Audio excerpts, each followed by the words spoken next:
네, 여러분 안녕하십니까? 오늘 정말 이 큰일 날 얘기를 우리가 좀 해야 됩니다. 오늘 국문학교 최고 거두이자 우리나라 국내 향가의 향가 해석의 권위고 스스로가 국보라고 일컬었던 양조동 선생님의 향가 해석이 틀렸다는 얘기를 오늘 좀 해야 됩니다. 그 제목도 좀 제가 이 향가 해석 논란 대입수능 정답이 다 틀렸다 이렇게 우리 김선임한테 제가 가르침을 받아서 제목을 이렇게 해놨는데 이 시비가 좀 걸릴 수도 있습니다. 근데 오늘 이 향가 해석 두 번째 시간인데 원왕생가라든가 이 지금 이 그림에 조금 나오는 월하 이저역 서방 염정 뭐 뇌 뭐 질고음 다가 이런 글자들이 쭉 향가들이 있습니다만 이 향가 해석과 관련돼서 그동안에 최고의 해석이라고 되어 있는 양주동 해석이 틀렸다는 주장이거든요. 오늘이 간단한 논변이 아닙니다. 그러니까 자세히 좀 들어보시기 바랍니다. 약간 이 1시간 이상은 집중해야 될 것 같은데 찬물 좀 한 잔 옆에 갖다 놓고 좀 들어보시기 바랍니다. 저도 지금 좀 헷갈립니다. 저는 어제 이 원고를 받고 한참 들여다 봤는데도 헷갈리고 있습니다. 근데 아마 여러분들이 한 번 듣고는 길을 찾으실지 어떠실지 모르겠습니다만은 어떻든 지금부터 시작하겠습니다. 김영애 선생님 모십니다. 김 선생님 어서 오십시오. 안녕하십니까. 향가를 처음 해석한 사람이 누굽니까? 일본 사람이죠. 1918년 예. 맨 처음에 한 것이 가나자와 쇼자부로라는 일본인 언어학자가 예. 처용가를 최초로 해독했습니다. 아, 그게 처용가였습니까? 예, 일본 1918년 3.15 다리가 1년 전. 내쉬고 어쩌고 저쩌고 하는 그 노래죠. 예. 동경 밝은 달에 예. 그걸 최초로 부른 사람. 밤들이 논이다 오니까 발이 4개 있다 어쩌고 저쩌고. 그렇죠. 그 다음은 누굽니까? 그 다음에 실질적으로 우리가 주목해야 할 일본인 언어학자 오구라 신베이입니다. 오쿠라 신베이. 경성 제국대학교 교수였습니다. 그 사람 언제 한국에 왔습니까? 그 양반은 자기가 동경 제국대학 언어학과를 졸업했습니다. 네. 언어학과를 졸업하고 그 다음에 우리나라 조선총독부의 직원으로 근무를 했습니다. 네. 조선총독부로 근무를 하다가 1926년에 서울대학, 지금의 서울대학교 전신이라고 할 수 있는 경성제국대학이 신설됐습니다. 네. 그때 조선어학과 교수로 바로 발탁이 됐습니다. 네. 이분은 이분의 행적에 대해서 우리나라 많은 연구자들이 말을 하지 않고 있는데 사실 그분의 내력을 쫙 총독부 시절의 내력을 보면은 교수라기보다는 조선 총독부 직원이었다. 그렇게 보는 것이 좋을 것 같습니다. 그는 왜 그렇습니까?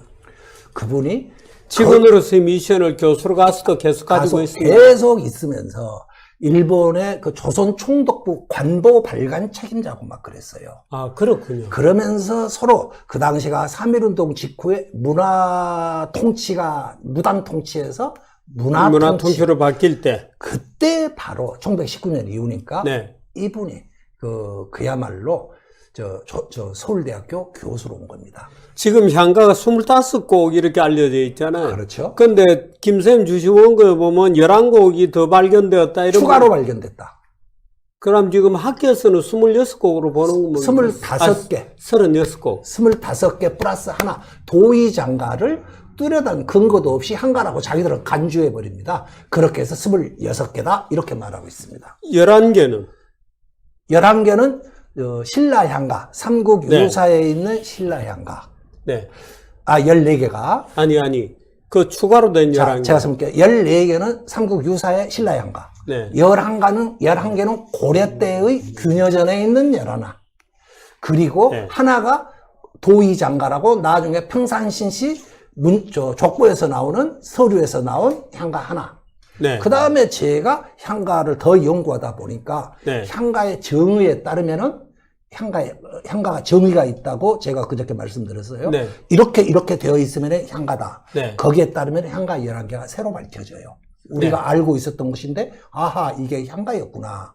고려 시대 때 작품입니까? 아니요. 신라 고조선까지 올라갑니다. 고조선의 공무도화가. 거슬러 가는군요. 그래도 오히려 거꾸로 올라가요. 네. 고조선의 공무도화가, 네. 고구려의 황조가, 가야의 구지가가 전부 다 향가였습니다. 네. 그래서 모두 메꿔기는. 지금 이렇게 25 플러스 11, 36개가 되는 거죠. 그렇군요. 네. 지금 일단 추가로 발견되었다는 거는 두고, 지금 김생님은 36개를 다 해석을 하셨군요. 완료됐죠. 그리고 네. 11개도 논문으로 이미 발표해서 등재시켰습니다. 네, 논문을 내셨고. 네. 지금 양주동 박사의 말하자면 신화로 보자면 25개는 다 해석이 되었습니까? 네, 됐습니다. 그 25개군요. 그러니까. 네. 기존에 양주동 박사가 보고 해석한 거는 25개. 5개. 오쿠라 심페이는 몇 곡이나요? 오쿠라가 25개라 했고, 그 그렇군요. 이론을 지금까지도 우리 학자들이 인수인계 받고 있는 상황입니다. 아, 그게 오쿠라의 이론이군요. 오쿠라의 박사학위 논문, 동경제대에 제출했던 자신의 박사학위 논문, 네. 향가 및 이두의 연구에 25개로 등재되어 있습니다. 발표했습니다. 향가 및 이두 연구에 의해서 한국의 향가가 처음으로 규정이 되었군요. 그렇죠. 그 전통을 지금 국문학회는 그대로 잇고 있는 거고, 그렇죠. 대개 독법도 비슷하게 잇고 있는 겁니까? 거의 그대로입니다. 다소 양 박사님에 의해서 수정이 됐고, 네. 양 박사님의 이후에는 약간만 손대는 정도다. 오쿠라 심페이의 해석에서 양주동 박사가 야, 우리 민족 자존심이 있어. 왜 그거를 일본인이 해석을 하나? 해서 본인이 해석을 한 게 있고, 그렇죠. 이제 김생님이 해석하는 게 나 이제 오늘부터 설명을 할 거고. 그렇죠. 일본인이 어떻게 이걸 해석하게 되었어요?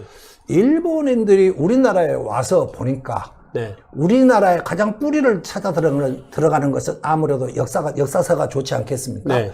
삼국사기는 다 봤어요. 네. 다 완벽하게 해독이 돼요. 네. 그래갖고 우리나라의 뿌리, 정체성에 대해서 알 수가 있는 거예요. 네.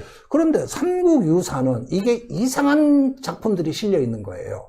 삼국유사를 다 풀어봤더니 네. 다른 건 다 풀리는데 네. 이상하게도 지금 쉽게 말하면 향가입니다. 향가는 한문식 독법에 의해서는 풀리지가 않고 있는 거예요. 네. 그래가지고 이게 뭐냐? 여기에 바로 한민족의, 조선민족의 네. 정체성과 뿌리가 있다. 그래서 그들은 연구를 시작한 겁니다. 이런 거죠. 월하 이역점, 그렇죠. 저역, 이런 것들이. 그렇죠. 한문으로는 안 풀리는 구절. 지금 이 오쿠라 심페이하고, 근데 제가 보기로는 뭐 양주동 박사하고 기본 컨셉은 비슷한 것 같아요. 오쿠라 신페이는 네. 이렇게 생각하시면 되겠습니다. 이걸 봤더니, 삼국유사 책을 봤더니, 11개가, 신라향가 14개가 있는 거예요. 네. 이상하게 안 풀리는 게 있다. 이걸 제가 예를 들어서 네. 저거로 봐볼게요. 암호라고 생각해 볼게요. 자기 나름의 풀이법을 일본에서 가져왔어요. 그게 자기들이 지금까지 지난 1000년 동안 찾아냈던 만엽지 푸는 법입니다. 아, 오케이. 예. 예, 그 만엽지 푸는 법을 그들은 이렇게 말했어요. 고대 일본어를 소리나는 대로 써놓은 노래가 만엽집이다. 예. 그런데 이 양반은 어떻게 풀었냐? 고대 신라어를 소리나는 대로 써놓은 것이 써놓았을 것이다. 아, 만엽집에 고대 일본어를 썼다고 생각하듯이, 예. 실제로 그것도 틀린 해석이잖아요. 그렇죠. 하여튼 그렇게 된 거예요. 그들은 그렇게 생각했다는 거예요. 신라 노래니까 고대 신라어를 한자 소리로 표기해 놨을 거다. 한자로 표기해 놓았을 것이다. 소리로 표기해 놓았을 것이다. 네. 그렇게 풀은 거예요. 네. 그랬더니 예를 들어서 풀었다고 해봤더니 오쿠라 신페이가 이렇게 말해요. 야, 풀었더니 공격 앞으로 이런 뜻이 나오더라. 그리고 양 박사님이 가만히 보고 나니까 자기 나름대로 오쿠라 신페이 이론을 그대로 푸는 법을 그대로 차용을 해가지고 그걸 풀었더니 오쿠라 신페이 교수님 당신이 틀렸지 않습니까? 한두 글자가 틀렸네요. 그러고 공격 앞으로가 아니고 후퇴하라 이런 내용이 나오지 않습니까? 그렇게 해가 둘이 다 싸운 거예요. 네. 그러니까 저는 이렇게 말한 거죠. 아, 그건 선우가 틀렸다. 먼저 해독하는 법이 옳은지 그른지를, 암호 푸는 법을 옳은지 그른지를 찾고 나서 네. 그 다음에 내용을 알아야 할 네. 거 아니냐. 네. 푸는 법도 모르면서 어찌하여 공격 앞으로를 말하고 후퇴라를 말하느냐. 네. 저는 이렇게 말했던 것입니다. 네. 지금 이제 오늘 그 두 분이 풀었던 법이 틀린 거다 네. 하는 거를 지금 얘기하실 겁니다. 네. 오쿠라 신페이부터 시작할까요? 그렇죠. 예, 좀 시작해 주시죠. 예. 네. 오쿠라 신페이가 이 오쿠라 신페이가 어떻게 풀었느냐를 제가 여러분들께 말씀을 올리도록 하겠습니다. 네. 원왕생가 첫 구절입니다. 첫 구절, 첫 문장이라 하겠습니다. 네. 그걸 보면은 여기에 빨간색 박스 안입니다. 일단 우리말로 읽으면은 원왕생가라는 노래죠. 신라 향가입니다. 근데 이 그 자체는 약간 불교적인 왕생하기를 바라는 노래. 그렇습니다. 그 왕생가죠. 그렇습니다. 네. 그 첫 9글자를 네. 우리말로 읽으면은, 발음으로 읽으면은, 월하, 이저역, 서방염정. 이렇게 네. 풀린 우리말 발음입니다. 네. 근데 다른 건 다 놔두고, 일단, 월하, 이 두 글자를 보도록 하겠습니다. 네. 양준호 박사님께서는 월하를 달아, 이렇게 부르습니다. 달아. 거부가, 바두가, 이렇게 할 뜻이 이마. 이렇게 네. 할 때 아라는 소리로 본 겁니다. 네. 그러면 이렇게 풀었으니까 월을 달로 풀었지 않습니까? 그러니까 한자 월은 뜻글자로 본 겁니다. 네. 달을 뜻한다. 네. 그 다음에 하는 우리말 달아. 예. 혹격조사라고 합니다. 이 우리말 소리로 본 거예요. 그러니까 다시 말해서 한자를 어느 글자들은 뜻으로 보고 네. 어느 글자들은 소리로 봤다. 이렇게 오쿠라 신페이는 풀어간 겁니다. 근데 그걸 어떤 규칙적으로 알 수는 없는 거군요. 그렇죠. 우리 말을 만들면서 자기들이 무슨 발음으로 소리가 났을 것이다. 네. 그래가지고 거의 대부분을 한 70, 80%를 네. 소리 글자로 찾아간 겁니다. 그러기 위해서는 어디냐? 과거의 모든 문서들을 찾았지요. 대표적으로 아까 월하 할 때 하를 우리가 니마 괴오셔서 할 때 하가라는 발음이 옛날 고대 네. 우리의 고서에 나와요. 그러니까 니마 그랬지 않느냐? 네. 니마 님을 부를 때 그러니까 여기다 하자 발음이지 않느냐? 그러니까 여기다 적용해서 니마 그렇게 아라는 발음으로 읽어야 할 것이다. 이렇게 이야기한 것입니다. 그냥 달빛 아래 이렇게 읽는 건 아니군요. 네, 저 같으면은 달 아래. 그 달빛 아래 그죠? 달빛 아래. 달 아래. 달 아래. 그런데 양 박사님과 특히 오구라는, 네. 이제 오구라는 달 아래, 달아 이렇게 본 겁니다. 신라 그러니까 달아 했을 것이다. 만엽집을 자기 나름대로 해석했던 그 컨셉을 그대로 가지고 온 거군요. 그렇죠. 우리말 발음만 적용한 거예요. 그러니까 우리말에 아마 이 하자가 근데 이 오쿠라가 우리말을 꽤 했던 모양이죠. 굉장히 노력했어요. 정말 네. 우리나라 방방곡곡 다 다니면서 네. 지방 사투리까지 완전히 섭렵을 하신 분이에요. 그러니까 우리말은 사실상 거의 학술적으로 능통하다 이렇게 보시면 될 것 같아요. 네. 대단하신 분이라고 일단 아니 인정해야 저 같으면은 예를 들어서 달빛 아래 이 저녁에 이렇게 갈 것 같. 우리 그런 식으로 그게 아니군요. 예. 예. 네. 서쪽에 있는 어떤 남자를 생각해. 그런 식으로. 예, 이렇게 생각할 것 같은데. 일반적으로 우리는 그렇게 풀어야 맞는데 네. 한자를 그건 한자고요. 한자를 뜻으로 보는 풀이십니다 지금. 네. 서방 쪽에 있는 남정네를 장정을 생각한다. 이런 것을 한문으로 푼 거예요 지금. 예. 서쪽에 있는 어떤 사내를 생각해. 그렇죠.